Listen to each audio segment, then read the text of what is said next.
You ever have to deal with a massive backlog?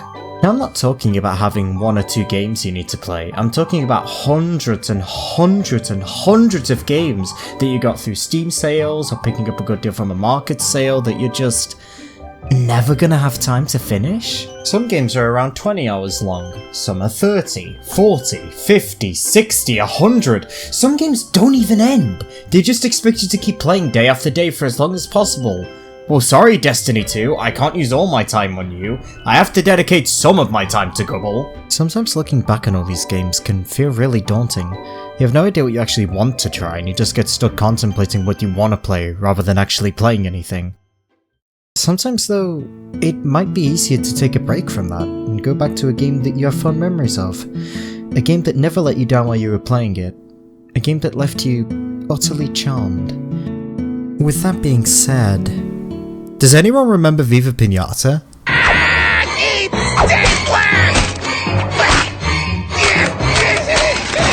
Not so tough now, are ya?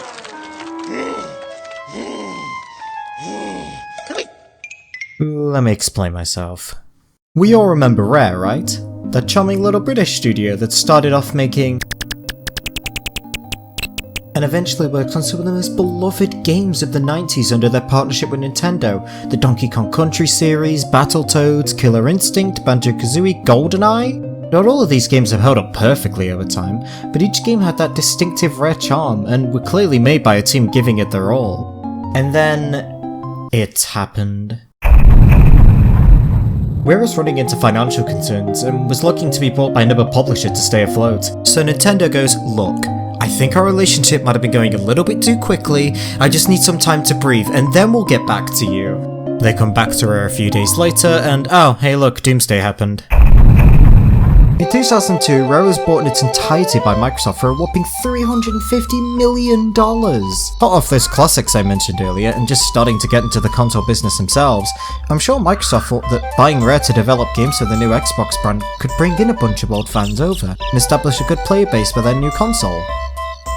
Yeah, take a guess how that turned out. At least on a commercial level, Rare seemed to be struggling to have the same success that they'd had while working with Nintendo. I mean, who would have thought? You buy a company mainly known for its charming kid-friendly platformers and it may end up looking out of place next to Alien Genocide.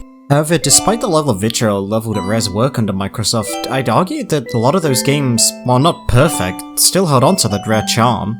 Now, don't get me wrong, there are still the bad ones. But you still had enjoyable games like Cameo, Perfect Dark Zero, Sea of Thieves, even Banjo-Kazooie Nuts and Bolts can be a fun physics game if you just forget about its relation to the other games and those god-awful designs. All of these games still have the Rare charm. I mean, for God's sake, the title of their first game on the Xbox is literally a stupid balls joke. How can you not find that stupidly charming? But out of all these games, one of the titles I still felt gave the feeling of a modern Rare classic was the subject of this video, Viva Piñata. Released in 2006 for the Xbox 360, Viva Piñata was Rare's attempt at a farming simulation game, like games like Harvest Moon. Funnily enough, the game actually started life as a project for the mobile PC of all platforms, before development was shifted to the Xbox and then eventually the Xbox 360. The game actually ended up becoming a fairly decent success for the company, which ended up with the game becoming its own mini franchise, with sequels, spin-offs, trading cards, and even its own TV series, which, looking at it, is definitely something I'll have to make a video on in the future. Wait! The big boss wants you in here right away! In where? In here! Yeah! We'll have a look at this some other time. For now though, that's more than enough talking. Let's get on with the actual gameplay.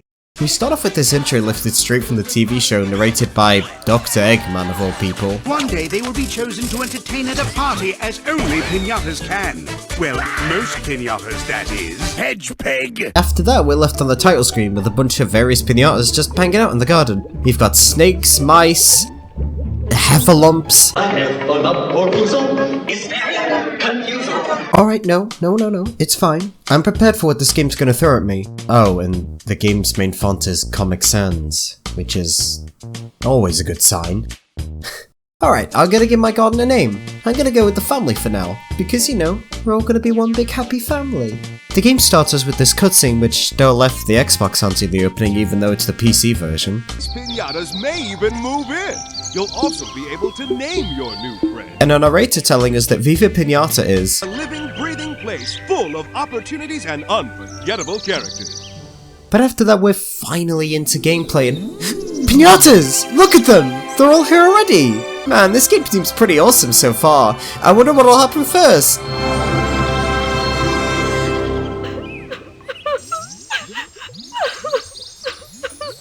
Not exactly what I had in mind, but I can work with this. This person introduces themselves as Leafos, who's been sent here to help the new garden owner. After conjuring up a free encyclopedia and a shovel that's definitely seen some better days, we're tasked with helping her tidy up the garden.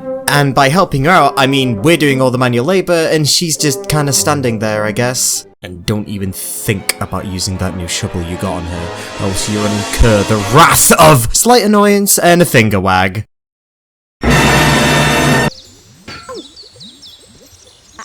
Oh, oh, sorry, I didn't see you there. Oh, but don't worry, she'd just help out in her own little way by telling you you're not working hard enough. I can see you're enjoying yourself here, but not much will happen until you clear some ground. Honestly, why am I even trying to tidy up this garden in the first place? Oh god. That was like cuteness overload. This is a worm, one of the many animals that will be visiting our garden over time, and a perfect way for me to segue into one of Viva Piñata's greatest strengths, the design of each of these creatures. It still baffles me to this day looking at all these designs that each one of them has this much personality, and how each one of them fits right into the whole piñata motif so well. I also love how they aren't afraid to go a little crazy with the ideas and didn't restrict themselves to just the base animals. Of course you've got your standard creatures like worms, mice, horses, but they go even further with ideas such as elephant-looking flies, and even dragons enter the wildlife eventually. They each have these amazing textured bodies that sell the piñata look and almost make them have a fuzzy look, if that makes sense. Also, as a fun side note, every piñata in the game was actually voiced by a member of the Rare staff, which you can definitely tell with some of these sounds. Which is then made even more impressive by the fact that someone at Rare was taken away from work one day and given the challenge of making this noise. Anyway, back to the worm that just showed up. Every piñata has a set list of requirements in order to get them to stay in your garden. For example, this little guy needs to have a certain amount of soil and grass in order for him to stay, which I already did thanks to cleaning the garden before. No thanks to you. Oh, and hey look! When the piñata moves in, they even get a nice bright colour palette. Aw, look at this cutie. Your name shall be... Squirmels. Look, I know it's basic, but please just let me have this. And then right after we named Squirmels, another species of piñata, a Spyromint, set its eyes on the garden. You've attracted a Spyromint. Spyromints can hear a worm wiggling from miles away and will come to take a look. Wow, not even a minute into coming here and Squirmels is already being targeted. But hey, another worm moved into the garden, so at least he's not alone. I'll name this one... Wormple. God, I'm 2 for 2 on amazing names right now. After these two are established, the game lets you build a free house for them, provided by... Oh, what is that? Okay, yeah, I have to address this. While pretty much every piñata design is excellent, the villages are a lot more hit or miss in this aspect. Like, for example, Leafos looks fairly appealing design-wise, but this one's creepy, this one's creepy, this one's really creepy, and oh, this one actually looks okay. Oh hey, what about this design?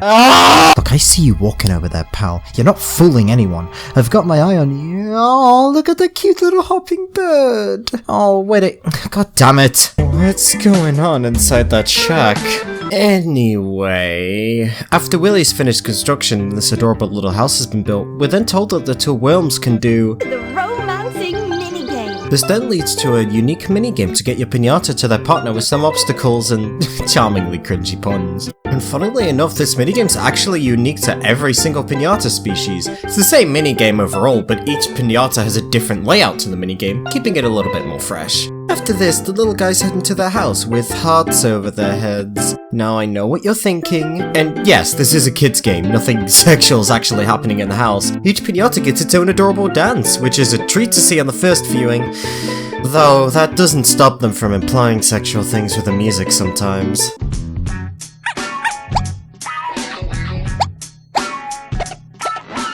Anyway, after this dance and having storks come down from the heavens with the new egg, our new worm is quickly born and in time grows into a full-sized creature.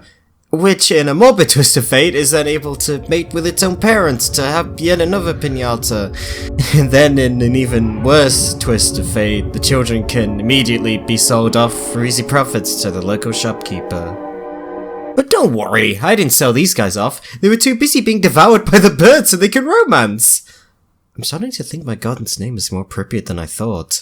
It's at this point that the game really lets off the training rails and lets you just mess around with the environment. The vague goal of make your garden the best can be achieved in a multitude of ways. There are so many unique ways in which piñatas become attracted to your environment that it incentivizes you to experiment with everything the game has to offer to see what creatures come next. Moth drops will show up based on light sources in the garden, certain piñatas like the liquor toad, pistachios, or my personal favorite, the nougat. Seriously, I just need to go on like a brief tangent about the nougat.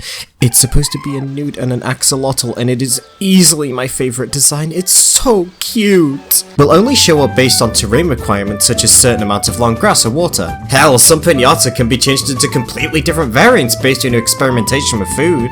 This leads into talking about these guys. Eventually, after building up your garden and experimenting, you'll end up coming across these sour piñatas, which are nothing but trouble. They'll show up in your garden uninvited and leave their gross candy dumps lying around the place, which makes other piñatas deathly ill. Now, you can just beat up the sours before they cause any trouble.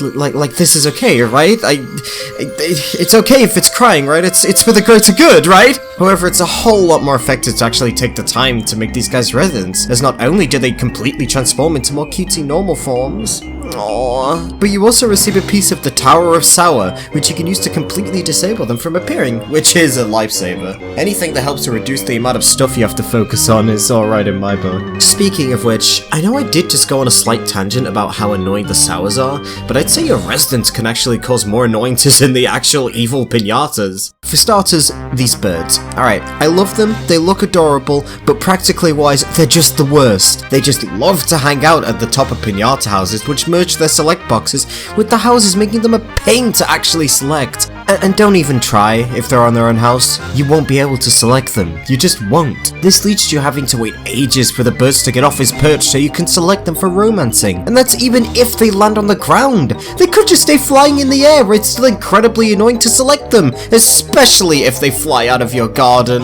Also, as you'll end up finding out later in the game, certain piñata species just don't get along with others, and just love to start fights, which you really need to be on the ball about dealing with, because they'll leave the loser sick, forcing you to pay medical bills or let the weird voodoo guy kill it. Look, I love Pret's tails, they're adorable, but I can't go 5 seconds about one of these guys picking on a piñata I'm trained to breed, because they looked at it funny. Just stop, I love you, but stop!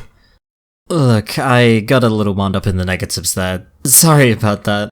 Look, these issues can be annoying, and by no means is this game perfect, but there's a good amount of love and charm put into it, so much to the point that you're willing to forgive these aspects. Once you actually realize which piñatas don't like each other, it's easy to work around these issues in the future, or if you start a new garden, which thankfully is an incredibly easy process, since you get to keep all your levels and money when you start a new one, and you don't have to deal with any of those tutorials getting in your face. Though this does kinda make it hard to do a fresh save. Seriously, I had to recreate the game's save file just so I could start from scratch, like Jesus Christ. One thing I have no reservations praising is the absolutely stellar soundtrack by the legend himself, Grant Kirkhope. After all this time working in the industry, and even nowadays with his work on games like Yooka-Laylee, the guy hasn't lost his touch for making amazing tracks. The OST has this fairy tale story type of music that fits wonderfully with the game's aesthetic. It's disheartening to hear that the music was essentially Grant's swan song for Rare as a whole, being, quote, my goodbye to somewhere I thought I'd never want to leave.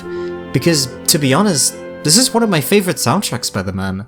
To wrap things up a bit, I don't think Viva Piñata is some perfect game that proves the critics of this time period of the company wrong or anything like that. Like, sure, it has its flaws, but I'd say regardless of the quality of execution on the ideas, I'd say this is as creative as any other Rare game coming out of during the N64 era, and it's certainly better than some of them. Please don't kill me, GoldenEye fans, I know the game was revolutionary, but it just didn't age that well. To me, it showed that regardless of whatever new project Microsoft was forcing onto them, they still had ideas and a commitment to giving people an enjoyable time. Honestly, I'd love to see them take another shot at this type of game sometime. I know people are clamoring for a Banjo-Kazooie to make a comeback, especially after Smash Bros put them back in the spotlight, but I'd love for a revival of this series to happen, especially when you have a look at some of the things cut from the original game. Like, come on, Rare. Nostalgia for the 6th and 7th gen are getting so large nowadays. It's the perfect time to take advantage of that. Apparently they were gonna have Fish Piñata in the original game? Like, who wouldn't want that?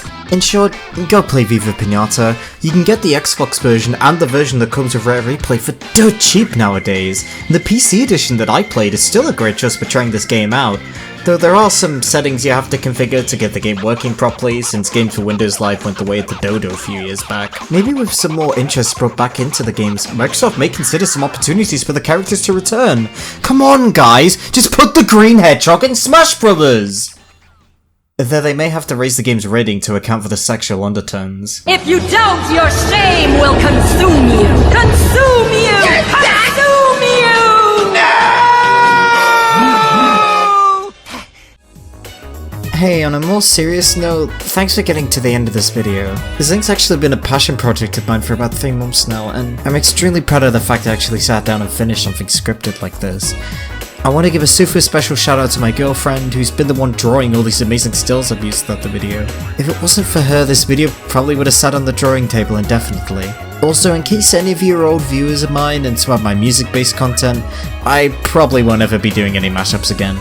I'm not saying it'll never happen again, but I don't find it too likely, as I kind of fell in a rut with making mashups, and I probably won't ever get out of that. I'll try and start releasing these videos on a more rapid scale. Don't expect one every month or anything, but also don't expect this to just be a yearly thing. Anyway, thanks for watching, and I'll see you guys next time.